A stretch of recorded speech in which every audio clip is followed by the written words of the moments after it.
1984 is a novel published by George Orwell. The novel is set in Airstrip 1, formerly Great Britain, whose residents are victims of perpetual war, omnipresent government surveillance, and public manipulation. The government's invented language is enforced by the privileged elite inner party through the thought police. The tyranny is overseen by a mysterious leader, and the party seeks power entirely for its own sake. It is not interested in the good of others, it is interested solely in power. The main character works for the Ministry of Truth, or Big Brother, and is responsible for propaganda and historical revisionism. His job is to rewrite past newspaper articles so the historical record always supports the party's agenda.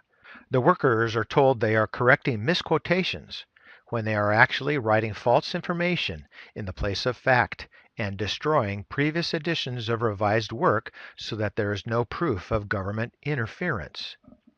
Let me now read to you a speech that you may not recognize. In a world of complex and continuing problems, in a world full of frustrations and irritations, America's leadership must be guided by the lights of learning and reason, or else those who confuse rhetoric with reality and the plausible with the possible will gain the popular ascendancy with their seemingly swift and simple solutions to every world problem. This speech reads like a warning from history, as relevant today as it was when it was to be delivered in 1963 at the Dallas Trade Mart by John F. Kennedy. And of course, he was unable to give that speech. But this speech speaks to some of the same issues as the novel 1984. The core issue here is that 1984 is not some point in the future as we for some reason prefer to think. We are living it right now. We're not on the cusp of some new age. We're smack in the middle of it. We haven't been able to separate rhetoric and reality, the plausible and the possible, for a long time. Every day we are faced with an information overload so severe that this in itself makes us less capable of separating the chaff from the wheat. It's an overload of BS and propaganda forced upon us by people and institutions we were supposed to trust. But until someone steps up to the truth, we need to defend ourselves. So let's take a look.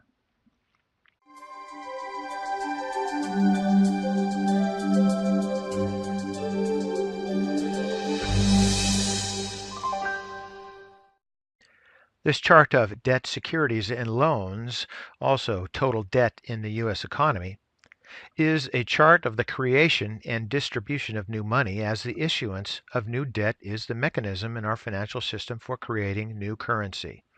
When a bank issues a new home mortgage, for example, the loan amount is new currency created out of thin air, or fractional reserve banking as it's called. Central banks also create new currency at will, and emitting newly created money is how they've bought $21 trillion in assets, such as bonds, mortgages, and stocks since 2009. And as you can see here in this chart, from prior to 1960 on, as the credit expanded up into this area here, this point, this brief period of the slowing credit expansion, nearly collapsed the entire global financial system back in 2009. So the question is, how much longer can we get away with this travesty or mockery and sham? Well, let's go back to the Roman period. The Romans didn't have a fiat currency that a central bank could create out of thin air, so they did the next best thing, which was to replace their mostly silver coinage with new base metals like copper or tin that had been washed in silver. They got away with this devaluation for quite a few years, and so naturally they felt that they could get away with it forever. But alas, debasing the currency was not a permanent solution to insolvency. It was a one-time trick that fooled the markets for a while. Let's go to the next chart. Of course, America has come a long way since the government had to step in to save the banking system during the great financial crisis. Corporate profits are at record highs, and we're told the unemployment rate is at a 17-year low, and the stock market has quadrupled in value since the bottom in 2009. But by many metrics, and for millions of Americans, the recovery has yet to arrive. Take the homeownership rate, for example. Only in 2017 did it stop its long downward slide after private equity investors bought hundreds and thousands of foreclosed homes and rented them back to their former owners, many of whom saw their credit so badly damaged that they may never be able to buy again. The recovery has deepened the divide in other ways, geographically, with big tech hubs and cities rich with natural resources booming, and the Rust Belt and foreclosure capitals falling behind, and by income, with most gains going to households in the top 10% of the wage scale. And as we've been told, the unemployment rate is at a 17-year low. However, there's many measures of unemployment, and they typically use the most convenient and misleading measure. A better measure is the U6, or the full labor participation rate. And as you can see here, the current rate at 63% has only stabilized, say, in about the last year, and we are well below recession highs, both when the recession began and when the recession ended. We're well off those highs. Are we ever going to get back to those levels again? Not likely. Let's go to the next chart. And as we've been told, corporate profits are at record highs. Most people are aware that GDP growth has been lower than expected in the aftermath of the global financial crisis of 2008.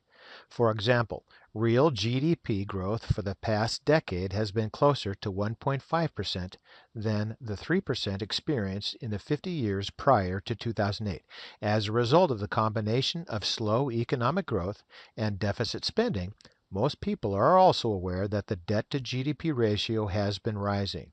However, most people don't know is that over the past 10 years, the dollar amount of cumulative government deficit spending exceeded the dollar amount of GDP growth. Put another way, in the absence of deficit spending, GDP growth would have been less than zero for the past decade. Let's go to the next chart. And this chart here is another form of the information that I just gave you in the prior chart. And this here is the cumulative GDP growth less federal debt issuance.